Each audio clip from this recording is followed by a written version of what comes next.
te mea tuatahi e mihi kau ana ki a kingi te heitia me tōna whare ariki pai mārere ki a tātou katoa. Ki a koe e neo, te tūmaki o te whare wānanga nei, ngā mihi mō tō mihi tautoko. Ki opu whānau o tūranga waiwai, te kotahitanga me toro ānui, ngā mihi aroha ki a koutou. Kua ki te ngākau, kite i a koutou. Me ngā tāngata, kua huhi mai nei, te pōnei, tēnā koutou. Nō reira, tēnā koutou, tēnā rā tātou katoa. Thank you all for coming out here this evening. I was a bit worried being on a term break and just before Easter that I might just be talking to a big row of my own whānau. So I really appreciate you coming. Thank you so much. I feel privileged to have many of my whānau here tonight and to see many familiar faces from my colleagues and new faces as well. When I was preparing this talk, I was given some guidance on what I should aim for, and that is to give a sense of who I am, my approach to research, and the sorts of questions and issues that I'll focus on throughout my career. But for me, it's also a good opportunity to give my whānau and friends a bit of a glimpse into what it is that I actually do, which is not just attending conferences in nice places. And my 11-year-old who's here tonight, who's heard me talk before, said that I'm kind of boring.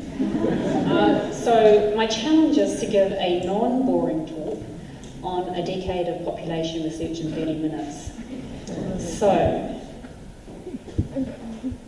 I want to start by noting that I never set out to be a demographer, and I certainly didn't start my working life in scholarly pursuits. Quite the opposite, in fact. My first job was as a cadet reporter at the Auckland Star newspaper, which once was great, but by the time I landed there in the late 1980s was quite a sad rag. I started right at the bottom of the newsroom pecking order alongside a young Samoan cadet reporter called Oscar Kitely, who moved on to other bigger and brighter things and found fame as a writer and an actor and a comedian as part of the group Naked Samoans. It was a really steep learning curve for me, and it was a world away from Ngāroa Wāhia where I grew up. Oh yes. I was 18 when I joined the Auckland Star, which accounts for my complexion and terrible Jodie Watley hair, people from the 1980s. But actually my children were mortified that I was going to put this photo in a public talk. No, but to be fair, it was the 80s and everyone had bad hair. When I joined the Star, there were no other Māori journalists on staff. I was the only one. So I didn't have any wise mentors to guide me through the twisted racial politics of a daily newspaper newsroom. Mainstream news, stories about Māori were often negative and invoking the usual stereotypes of Māori as bad, mad, sad, lazy, violent, whinging and greedy. I think I've got them all there. At the time, there was also a huge amount of paranoia about the treaty, about treaty settlements and the Waitangi Tribunal, which had just been empowered in 1985 to hear claims back to 1840. And that paranoia was definitely reflected in the newspaper coverage of the time. I must admit that most of my time I was out of my depth and lacking the experience and the maturity to articulate the gnawing discomfort with what I saw on a daily basis. And there were early signs that I was simply not cut out for a career in journalism. I really struggled to keep my stories to 500 words. I tended to overthink the simplest of assignments, and perhaps most fatally, I didn't really like talking to people. So this, of course, made me ideally suited to pursue an academic life. After the Auckland Star closed in 1991, I went to work at Mana News, which was a kaupapa Māori media service that produced Māori news stories for Radio New Zealand Checkpoint. It was bold, it was brown, and it was in many ways ahead of its time. There I got to work with some of the best in the business, including Wena Harawira, who to my mind is still the best broadcaster in the country, Riri Atemakiha, who's an authority in the Hokianga on the Maramataka, and Waihoroi Shortland, who is also an accomplished actor and head of Te Matawai. They were excellent journalists and storytellers. They were fluent Māori speakers who not only spoke Te Reo Māori beautifully, but they saw the world through a distinctively Māori lens. So they were able to craft colourful, vibrant, funny and nuanced portraits of Te Ao Māori, and their portraits had nothing in common with the toxic Māori news stories recycled through the mainstream media. At the time, I didn't really fully appreciate the depth of knowledge that my colleagues carried with them, nor the genius ways in which they were able to flip the narrative by applying a different lens. But these learnings would come to resonate with me much later when I shifted from working with words to working with numbers. So after a few years in the UK temping and working for a large magazine company, I got the call home and enrolled here at this university in a BA majoring in history. And I was taught by some fantastic historians. Key among them was Matua Tom Roa, who's here at the Faculty of Māori and Indigenous Studies, and Janine Graham, here with her whānau, and Peter Gibbons, who characteristically is hiding behind everybody else, but that's him there.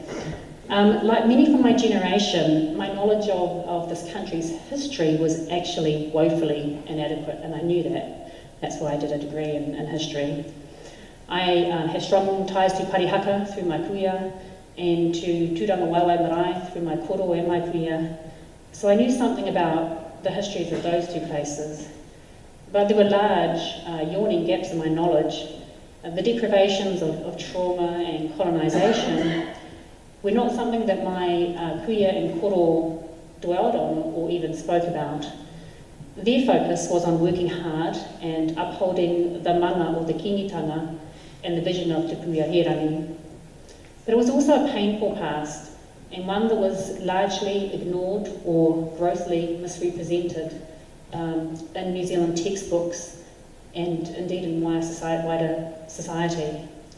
So these days I'm still very much a wannabe historian, but I ended up taking quite a different path, one that led me to population research. And for that I have our Emeritus Professor Ian Paul to thank. He is the kaumātua of Aotearoa Demography, and his seminal book, Te Iwi Māori, Population, Past, Present and Future, is still a text that I make frequent use of. There's many things that I love about demography, which is defined as the statistical study of human populations. I love that it's not as boring as it sounds. I love that population level analysis enables us to identify and track large-scale and long-term patterns and trends, changes in fertility, family formation, and family structure. It's big picture stuff that helps us to understand how society is changing and in turn how our lives are changing. And it also provides the analytical tools that helps us to identify and grapple with some of the underlying drivers of change, but also some of the consequences. So I had to squeeze in just one graph. Don't worry, there's no more. So for me, demography is much more about data points and population pyramids and lines on a graph. It's also about the rich stories that lie beneath them, the stories of the people who comprise the populations. So here the green, or the blue line, represents change in the number of Māori enumerated in the population census between 1858 and 2013. And that's the scale here on the left-hand side. So it traces the severe population decline that Māori experienced. The scale doesn't really enable you to see it's severe, but trust me, it was severe. the Māori experience following the treaty to the lowest point of 42,000 in the 1896 census. These were the decades in which Pākehā prepared to, and to quote physician Dr. Isaac Featherston, smooth the dying hollow of the Māori race. And then after 1901 we see a gradual recuperation and high rates of population growth as life expectation improved and fertility rates reached historic highs in the 1940s and the 1950s. The population continued to grow at a strong, albeit slowing pace once the Māori fertility decline got underway from the mid-1960s, and it was one of the most rapid fertility declines observed in any population in the world at that time, which Ian has documented very extensively. The 2013 census is the most recent one for which we have data, and it could be the most recent one for some time yet. Counted just under 600,000 Māori by ethnicity and 670,000 Māori by descent. So it really has been a story of a spectacular recovery of back from the brink. The red line here shows Māori as a percentage of the overall population, and the scale is here. So you can see by the first Māori census in 1858, Māori comprised about half of the population, but by the turn of the century had reduced to just 5%. The rapid growth of the Pākehā population through high rates of immigration was key to this changing population balance and depended on the alienation of Māori land. This is a distinctive feature of the demography of Indigenous peoples in colonised settler states, of becoming marginalised minorities in their own homelands in a very short period of time and experiencing dramatic population decline. But beneath these numbers lie a whole set of complex relationships and stories. Stories about the impacts of disease on whakapapa and whānau lines and structures. Stories of loss of political autonomy, of land theft, not loss, theft. Enduring intergenerational poverty, policies of coercive cultural assimilation, and institutional and interpersonal forms of discrimination. But there's also stories of incredible strength and resilience, of adaptation and innovation and reconnection. So our demographic histories are so much richer than a set of time series data points on a graph. But how to give expression to these stories? Demography is a science that's practiced largely from the desktop, using data that are collected by someone else, often a government agency. I'll note that Ian is an exception here. When he was in West Africa, he actually went out and collected his own data. But more often than not, the data collected reflects the priorities and the interests of those who are doing the collection, not those from whom the data are being collected. So it goes without saying that Indigenous peoples, including Māori, have had some pretty fraught experiences with data collections controlled by the state. And I've spent many years poring over historical Māori census volumes compiled by colonial officials, and it's very clear that Māori were the objects of surveillance, and the motivation for census taking was one largely in pursuit of domination and assimilation and economic incorporation. My colleague, an Aboriginal social scientist, Maggie Walter, has written at length about the multiple ways for what she calls a data misspeak. And for this to occur, especially when the focus is on identifying subpopulations for the purpose of intervening. And as Māori, we've often found ourselves as the problem to be solved, as the people to be intervened upon. So the data narratives told about us, in my experience, all too often have been stories of failure. And in this regard, there are strong synergies with the newsroom narratives of my past life at the Auckland Star. So in recent years, I've moved from this focus on simply using data to trace patterns and tell stories to the analysis of the production and the ethics of data.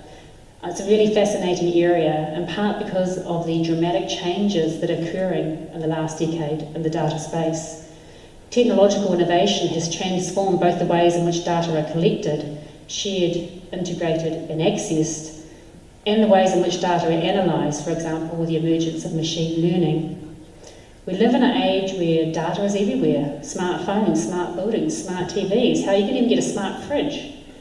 And the volume of data is growing now at an exponential rate. But in the 21st century, the power to decide when and whether and how Indigenous peoples are counted, classified, analysed and acted upon still continues to lie with the state. So transforming the locus of power over Indigenous data from the nation state back to Indigenous peoples lies at the heart of Indigenous data sovereignty, and it's to that I now want to turn for a bit. So in 2016, I co-edited a book with my Australian colleague John Taylor called Indigenous Data Sovereignty Towards an Agenda. This is a cover here. It's a really stunning artwork through a collaboration of a First Nations artist, Princeton Singletary, and an Rotorua-based artist, Weramu Tamihana Gardner. The book's freely available on the ANU website and it's had more than 20,000 downloads in the first 2 years.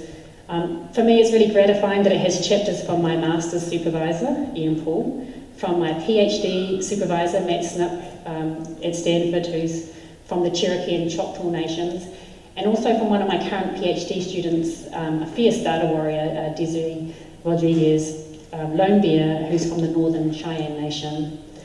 So the basic premise of the book is that Indigenous peoples have inherent and inalienable rights relating to the collection, ownership, and the application of data about them, their lifeways, and their territories. And the book tries to theorise these rights and interests in a rapidly evolving space.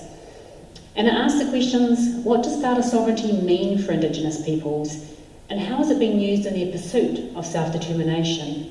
And within those two larger questions sit a range of smaller questions like: who owns Indigenous data? Who decides what sort of data are collected and how it gets used? And how do Indigenous communities actually benefit from the data that they provide? And what are the risks that they carry when providing that data? And these questions are, of course, really germane now in the context of changes occurring here in Aotearoa in the wake of the 2018 census, which had much lower participation rates than anticipated. And now Stats New Zealand is having to turn to a much more extensive use of government data to plug the data gaps. So the norms and expectations about what the census entails are being redefined in ways that many New Zealanders may not even be aware of. So I think we're in for some very interesting conversations in the years ahead. About the same time as the book was in train, myself and a group of other Māori data lovers, and yes, it's a thing, we established the Māori Data Sovereignty Network, Te Mana Raraunga. And this brings together now more than 100 Māori researchers, practitioners and entrepreneurs across the research, IT, iwi, community and NGO sectors. And its key purpose is to advocate for Māori rights and interests in data and for the development of Māori, iwi and hapu data infrastructure and capability. And because we're academics, we're mindful of trying to produce stuff that's useful and accessible that our communities can actually use. So one of the things we've done in the past year is try to produce practical resources, including a 2-page brief on Māori data sovereignty principles, to try and guide the ethical use of data to enhance the well-being of our people, language and culture. Because the regulatory framework doesn't allow for that. We have to find other creative ways to do that. And these principles are underpinned by 6 Māori values, including rangatiratanga. Now, while the concept of data sovereignty is the product of a digital age, the concept of having collective control over data is not at all a recent creation. Indigenous peoples have long been data gatherers in whakapapa, in genealogies, in carvings, in waiata, in chants, in ceremony. And there have long been rights and responsibilities concerned with the use of this community-held information. Knowledge belonged to the collective, not to the individual, and it was fundamental to identity. So Māori data sovereignty in many ways is about the collective, and it's about moving from a state of data dependency back to one of autonomy. So in that spirit, I want to wind this up by by talking a bit about a project that I'm currently involved in with my Ngāti Tipa whānau that tries to weave together these threads of demography and history and Indigenous data sovereignty. So it's a project that's funded by the Marsden Fund and is focused on measuring and understanding the impacts of colonisation on the demography of Ngāti Tipa, my hapu, in the 19th and early 20th century. Now, one of the big challenges with doing this sort of historical demography in Aotearoa is the reliance on secondary data like published census tables. We don't have readily assembled demographic databases that enable us to observe these changing patterns of mortality directly. And Ian knows this, he's written a book using indirect methods of estimation. But in other countries like Sweden and Canada and the UK and the US, researchers have reconstituted populations themselves using records such as church registries and individual level census data.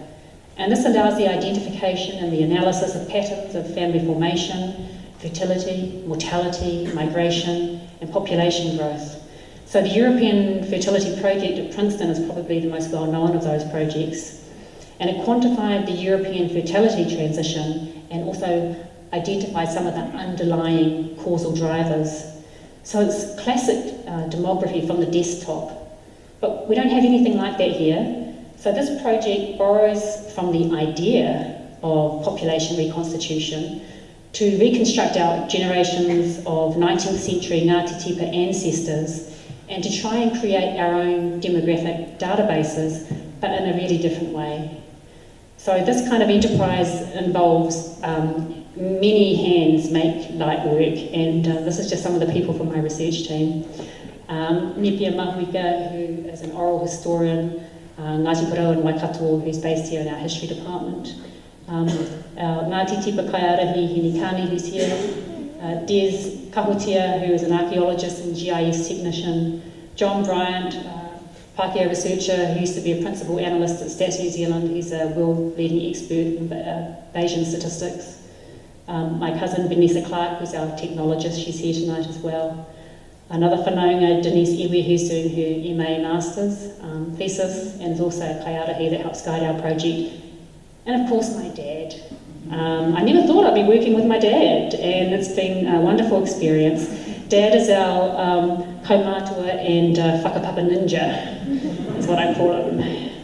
So, because this is a whakapapa project, we need to just give a sense of how we're connected to other hapu and iwi. And so this is our eponymous ancestor, Tipa. This is our connection to Te Arawa Waka through Pikiao, our connection to Ngāti Mahuta, our connections to Hauraki through Pāua, who is Tipa's father, and to Tamatera, who was the grandfather of Tukutuku. So that's our genealogical connections from Tipa to other hapu and iwi. So Ngāti Tipa is part of the hapu and the iwi of Te Puaha or Waikato, which is the area where the Waikato River runs into the Tasman Ocean. This area here is Ngāti Tipa. In the old census maps, it was called the Lower Waikato district. It's that buffer between the Waikato and southern Auckland. So this map from around 1866 shows the Ōpuatia block that was allocated to the Ngāti Tipa rangatira wā Tahu Kukutai and his tribe by the Compensation Court after the confiscation of the Raupatu of Waikato lands through the New Zealand Settlements Act. Some 45,000 acres were returned to Ngāti Tipa, but by the turn of the century, much of it had been alienated and only a little fragment of the land remains in whānau ownership.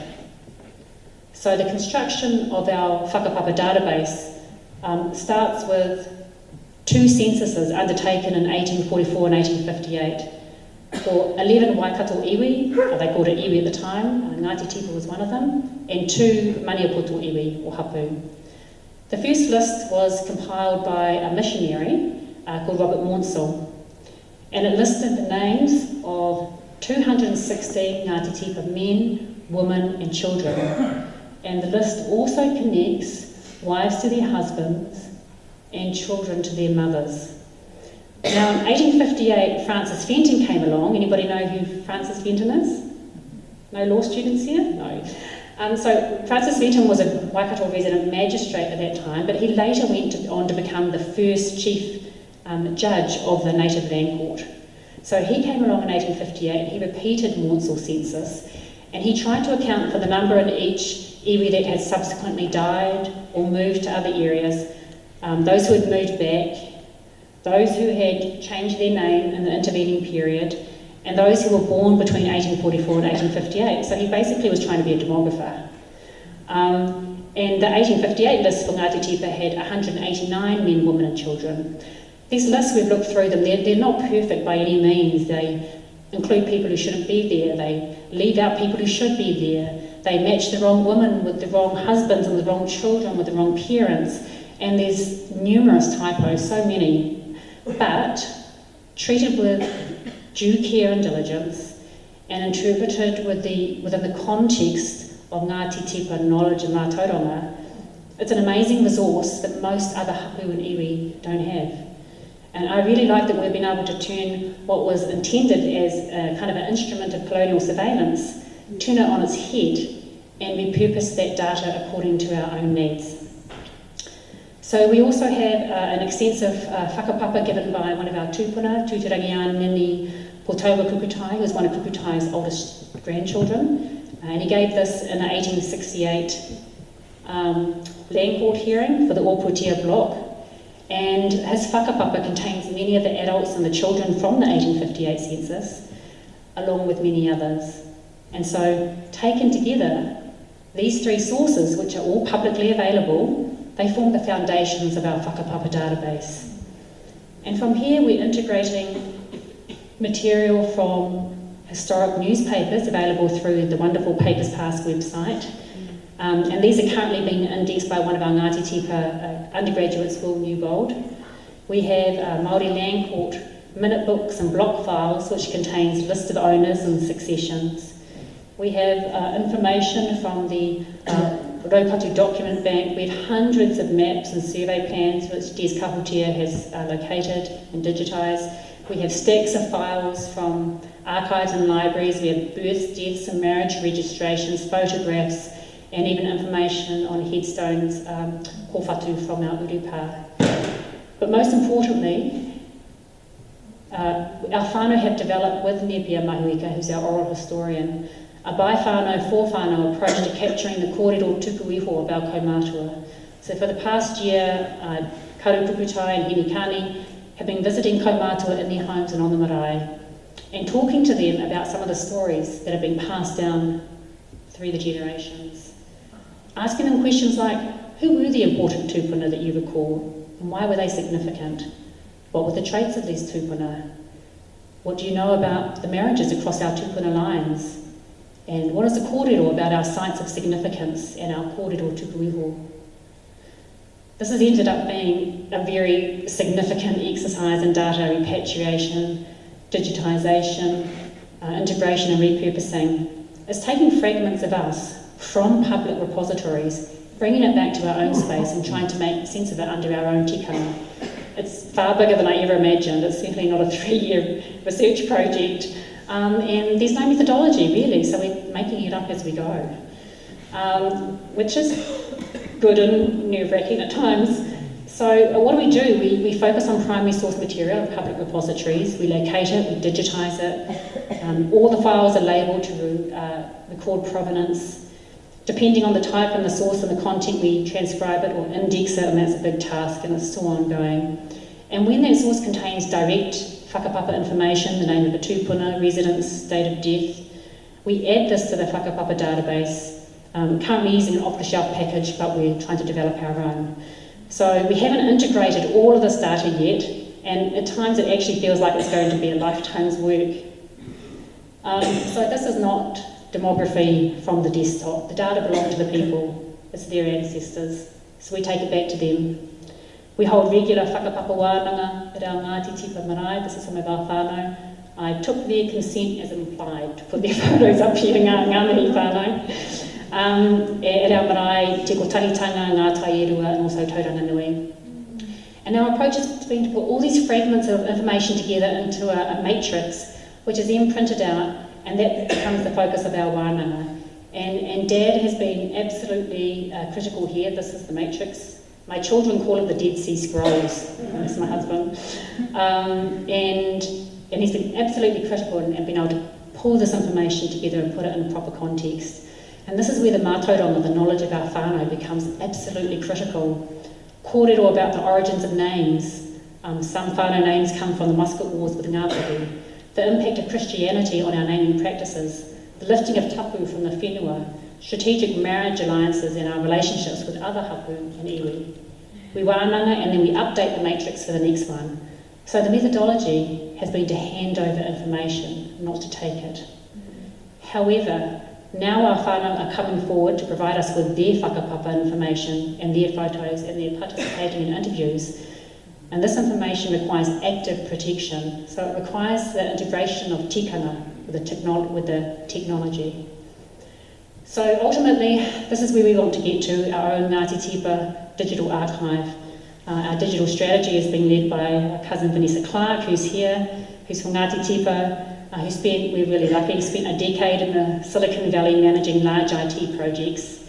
But more importantly, she actually knows how to translate this in a way that our whānau can engage with.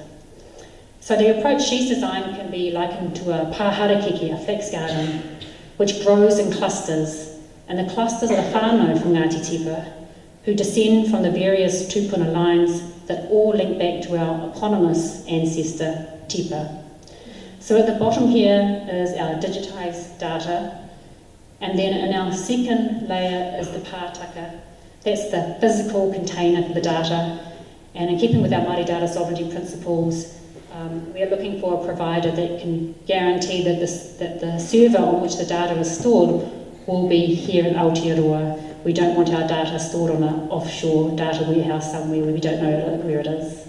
The third layer is the tikanga layer. That's the systems, the processes, the protocols, and Vanessa's been developing our tikanga alongside our whānau. They are the ones deciding levels of access for publicly sourced information and also the private information that they provide.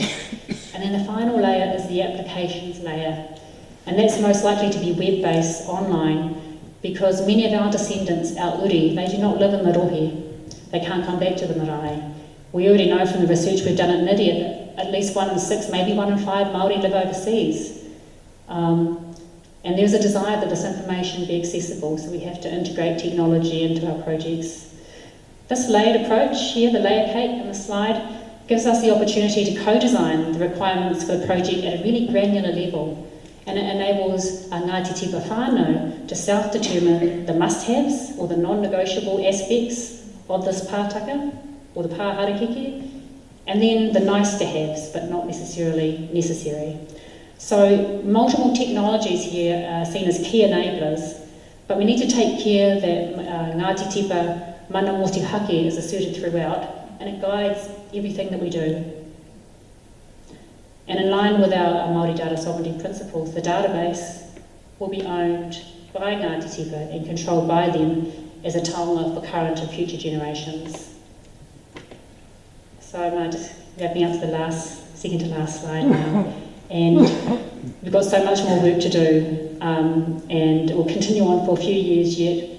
We need to continue to integrate and validate our information and develop our statistical models using estimated birth and death dates. We need to create infrastructure that's sustainable, that lasts beyond the duration of a 3-year research project. Succession planning is absolutely critical. I'm not 18 anymore, thank goodness. So we need to engage our rangatahina taiohi to be our future kaitiaki. And we need to create pathways interconnect, because our whakapapa is our strength. So at the heart of this project is our whakapapa, is our people, are our whānau.